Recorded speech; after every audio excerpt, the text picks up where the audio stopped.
श्री शिवाय नमस्तुभ्यम। कैसे हैं आप सभी लोग। देखिए आज का जो ये वीडियो है ना, आप सभी लोगों के लिए बहुत ही ज्यादा खास होने वाला है। सावन का बहुत ही पवित्र महीना चल रहा है और अब आ गई है सावन मास में पड़ने वाली संकष्टी चतुर्थी का दिन, जो कि भगवान गणेश जी को समर्पित होता है। आप सभी लोगों को अपने घर के मंदिर में ये उपाय करना है। पूज्य गुरु जी ने कहा सावन खत्म तो होने दो, मेरा बाबा आपको कितना देता है बताइएगा जरूर। पूज्य गुरु जी की कथा से सुनकर के और समझ करके पूरे उपाय को बड़े ही आसान भाषा में आपको बताऊंगा, परंतु उससे पहले आप सबसे एक छोटी सी प्रार्थना। जो लोग पहली बार आए हैं चैनल को सब्सक्राइब जरूर कीजिएगा, वीडियो को लाइक करके देव आदिदेव महादेव का कोई सा भी प्यारा नाम कमेंट बॉक्स में लिखना मत भूलिएगा। इस पूरे वीडियो में हम 3 महा उपायों के बारे में बात करेंगे, जो कि आपको इस सावन की संकष्टी चतुर्थी के दिन करने ही करने हैं।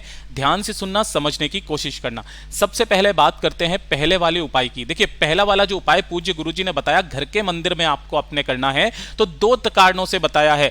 एक, या तो आप सुबह के समय जब आप स्नान करते हो ना 10 बजे से पहले, या तो तब कर लो, और अगर आप 10 बजे से पहले ना कर पाओ तो उसके बाद में जो इसको उपाय को करने का जो समय पूज्य गुरु जी ने बताया, जब सूरज ढल जाए। यह चीज ध्यान रखना, जब सूरज ढल जाए शाम के समय, यानी कि प्रदोष काल के बाद में करना। केवल ये 2 ही ऐसे समय होते हैं जिस समय पर आपको यह उपाय करना होता है, सुबह 10 बजे से पहले या फिर शाम को सूरज ढलने के बाद में। रात्रि को किसी भी समय कर लेना, ठीक है। आपको इसके लिए क्या करना है, देखिए आपको एक दीपक तैयार करना है। जो भी आप दीपक तैयार करोगे वो होना चाहिए आटे का, जिसके अंदर आपको लगानी है 4 बाती, है ना। अलग अलग 4 बाती लगेगी, है ना। कैसी लगेगी, लंबी बातियां लगाना। और इसके अंदर आपको भरना होगा देसी गाय का घी, ठीक है। घी मिल जाए, घी भर देना, ठीक है। इस तरीके से आपको एक दीपक तैयार कर लेना है और साथ ही साथ आपको एक कलश ले लेना है। इस कलश के अंदर कुछ नहीं, बस अपने घर का शुद्ध जल भर देना। लेकिन हम लोग कभी भी खाली कलश को इस दीपक के पास में नहीं रखेंगे। तो पूज्य गुरुजी ने कहा कि आपके पास में जो मिल जाए, गेहूं के दाने, चावल के दाने, हरे मूंग के दाने, काला तिल, जो धान मिल जाए ना, वो आप इस कलश के अंदर डाल देना, ठीक है। और डालने के पश्चात इस दीपक को आपको प्रज्वलित करना है। जैसे ही आप स्नान ध्यान कर लो, या फिर सुबह कर लो, या फिर शाम को, जो समय बताया है ना, दोनों में से किसी भी समय इस उपाय को कर लेना। पूज्य गुरुजी ने कहा कि इस उपाय को करने मात्र से आपके घर में सदैव संपदा बढ़ती रहती है, आपके घर में सुख शांति समृद्धि रहती है, माता लक्ष्मी का वास होता है। इतना अद्भुत और अचूक उपाय है ये, घर में कभी कर्जा नहीं बढ़ सकता।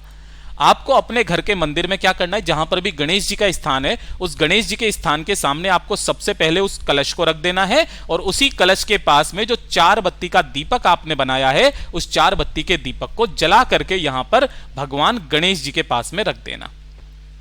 इस तरीके से रख दोगे, जलते रहने देना। कितनी देर तक, कम से कम 15 मिनट तक आप इसे यहां पर रखे रहने देना। 15 मिनट हो जाने के पश्चात घर में रिद्धि सिद्धि की कामना करते हुए, घर में धन धान्य की कामना करते हुए इस दीपक को यहां से उठाना और आपके घर का जो मुख्य द्वार है, बिल्कुल मेन गेट, मैं इस वाले गेट की बात नहीं कर रहा हूं, ये वाला जो मेन गेट है आपका, ठीक है, जहां से आप बिल्कुल सड़क पर चले जाते हो, इधर यहां पर आकर के आपकी गेट का जो ये वाला साइड होता है, इस साइड में आपको उस दीपक को, 4 बत्ती के दीपक को मात्र रख देना है। सावन मास की चतुर्थी तिथि के दिन जो व्यक्ति, जिस घर में कोई एक व्यक्ति भी इस उपाय को कर लेता है, उसके घर में कभी भी संपदा की कमी नहीं होती, उस घर पर कभी कर्ज नहीं बढ़ सकता।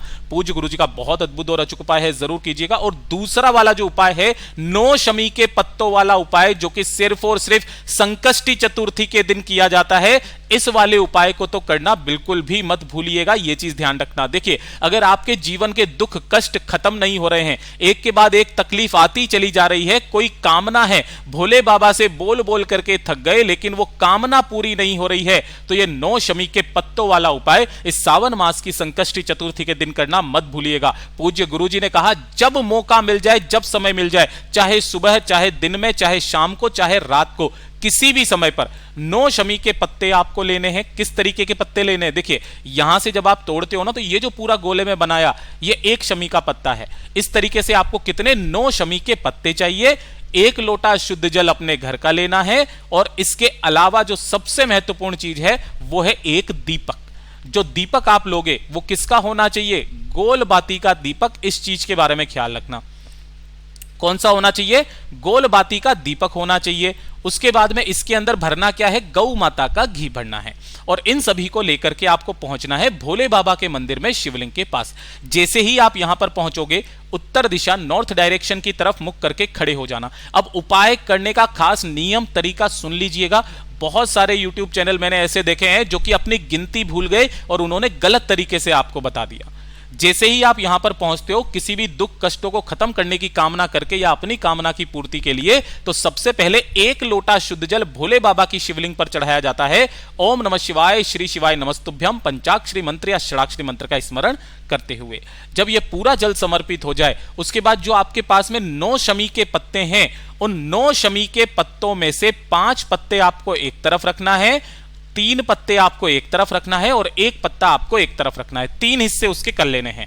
जो 5 शमी के पत्ते हैं, उन 5 शमी के पत्तों को आपको भगवान गणेश जी के चरणाविंद पर, आप सभी को पता है कि भोलेनाथ जी का पूरा परिवार शिवलिंग पर विराजमान होता है, ठीक है ना। ये जो पहले नंबर पर बनाया, ये गणेश जी का चरणाविंद होता है, गणेश जी का स्थान। दूसरा कार्तिकेय जी का स्थान। ये तीसरा माता अशोक सुंदरी का स्थान, जो मैया पार्वती और भगवान शिव की सबसे छोटी पुत्री है। ये होता है माता रानी का हस्तकमल कटिभाग और ये होता है शिवलिंग। जो ऊपर मटकी होती है उसमें महादेव जी की बाकी 5 पुत्रियां जया, विषहरा, श्यामली बाली, दोतली एवं देव होती हैं, ठीक है। तो जो आपने 5 शमी के पत्ते लिए हैं सबसे पहले, तो आपको इन 5 शमी के पत्तों को भगवान गणेश जी के चरणाविंद पर अपनी कामना कह करके यहां पर समर्पित करना है। उसके बाद कितने बचे आपके पास में? 4 में से 3 जो हैं वो 3 शमी के पत्ते जाएंगे भगवान शिव की शिवलिंग के ऊपर, अपनी कामना, अपना नाम और गोत्र बोल करके रख देंगे। और उसके बाद में भगवान शिव से आराधना करके, कामना करके जब आप मंदिर से बाहर निकलेंगे, देखिए मंदिर भी कौन सा, पूरा का पूरा मंदिर नहीं, केवल शिवालय की जो चौखट है, इस चौखट पर आप जब यहां पर बाहर की तरफ में निकलोगे, तो आपके निकलते समय उल्टे हाथ की तरफ, यानी कि जब आप अंदर जाते हो तो आपका सीधा हाथ हो गया, ठीक है ना। इस साइड में आपको 1 शमी का पत्ता जो बचा है, उस 1 शमी के पत्ते को यहां पर आपको रखना है। और जो एक दीपक आप लेकर के आए हो, इसी के ऊपर, इस शमी के पत्ते के पास में ही या इसके ऊपर, चाहो तो पास में रख दो, चाहे ऊपर रख दो, ताकि उसका आसन भी लग जाए। उस एक दीपक को यहां पर प्रज्वलित करके जो व्यक्ति सावन मास की संकष्टी चतुर्थी के दिन आ जाता है, जीवन के चाहे कितने भी बड़े कष्ट, दुख, तकलीफें, बीमारियां हो, खत्म हो जाती है, बड़ी से बड़ी कामना पूरी होती है। पूज्य गुरु जी का बहुत अद्भुत और अचूक उपाय है, जरूर कीजिएगा। तीसरे उपाय की बात कर लेते हैं। और ये जो तीसरा वाला उपाय है, पूज्य गुरुजी ने, मैं बताऊं किस कथा में कहा था, श्री काशी शिव महापुराण कथा जब चल रही थी पूज्य गुरुजी की महाराष्ट्र के अंदर, उसके अंदर कथा में बताया कि अगर किसी भी तरीके के आपके शारीरिक कष्ट हैं या फिर मानसिक कष्ट हैं, शारीरिक और मानसिक दोनों ही प्रकार के कष्ट होते हैं, शरीर में दर्द रहना या फिर कोई ना कोई चिंता में ग्रस्त रहना, कंधों का, कमर का दर्द करना, वो सारी समस्याएं खत्म हो जाती है इस चतुर्थी के दिन। आपको करना क्या है, इस तरीके से 5 बेलपत्र लेने हैं जो कहीं से भी खंडित, कटे फिटे ना हो, इस चीज का ख्याल रखना, ठीक है। और 1 लोटा शुद्ध जल अपने घर का ले लेना। इन्हें लेकर के आपको पहुंचना है भोले बाबा के मंदिर में शिवलिंग के पास। उत्तर दिशा की तरफ मुख करके आपको खड़े होना है। देखिए पूज्य गुरुजी ने कहा कि अगर आपके घर पे शिवलिंग विराजमान है तो आप अपने घर के शिवलिंग पर भी इस उपाय को कर सकते हैं, ठीक है। अब इसके बाद जैसे यहां पर पहुंचोगे, सबसे पहले आपको अपना नाम और गोत्र बोल करके इन 5 जो बेल पत्र आपने लिए हैं उन्हें भगवान शिव की शिवलिंग पर ऐसे समर्पित करना है कि सभी की डंडियां जलाधारी की तरफ, बीच वाली पत्ती का मुख रहेगा आपकी तरफ। दोनों हाथों में 1 लोटा जल जो आपने लिया है उसे लेकर के ओम नमः शिवाय, श्री शिवाय नमस्तुभ्यम पंचाक्षरी मंत्र या षडाक्षरी मंत्र का स्मरण करते हुए संपूर्ण जल को आपको इस बेल पत्रों के ऊपर समर्पित करना है। किन के नाम से करोगे? अवधूतेश्वर महादेव के नाम से।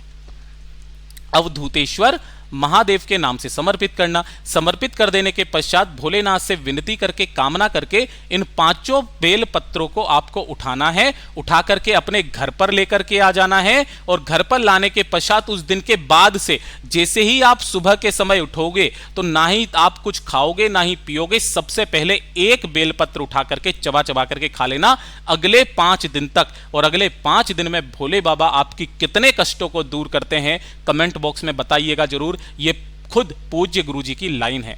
पूज्य गुरुजी के ये सभी उपाय बहुत ही ज्यादा खास और अद्भुत है, जरूर कीजिएगा। वीडियो पसंद आए तो लाइक जरूर करना, चैनल को सब्सक्राइब जरूर कीजिएगा। मैं आपसे मिलता हूं अगले वीडियो में, तब तक के लिए ओम नमः शिवाय, जय महाकाल।